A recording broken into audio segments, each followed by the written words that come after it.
price of oil has gone up steeply after Iran's announcement that it will accept a ceasefire in its war with Iraq.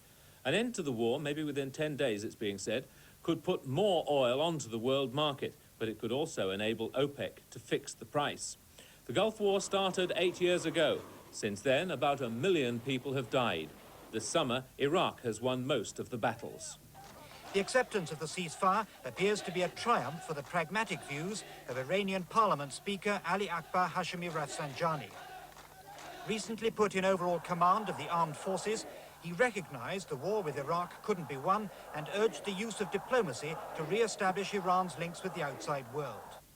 Iran's aging leader Ayatollah Khomeini has finally agreed to this ceasefire, ending his 8-year obsession with trying to crush Iraq's President Hussein. In America, the Democratic Party convention has begun in apparent unity.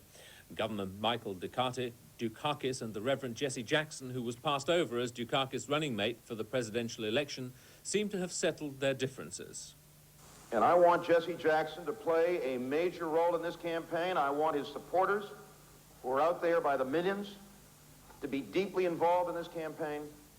That's what Jackson wants too, but it's not clear exactly what his role will be. Said Dukakis, there's no deal, there's no fine print. And while Jackson won't now challenge Benson as running mate, he will continue to seek the nomination as presidential candidate. If the miracle does not come to pass,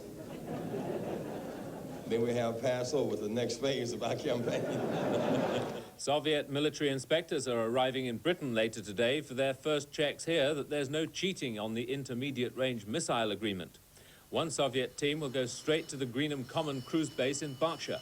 The other will visit the Molesworth base in Cambridgeshire tomorrow, Wednesday. Soviet inspectors have already visited nuclear bases in the United States and West Germany.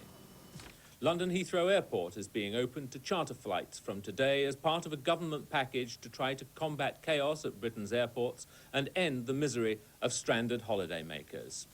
And that's all from this bulletin. I'll be back later in the morning.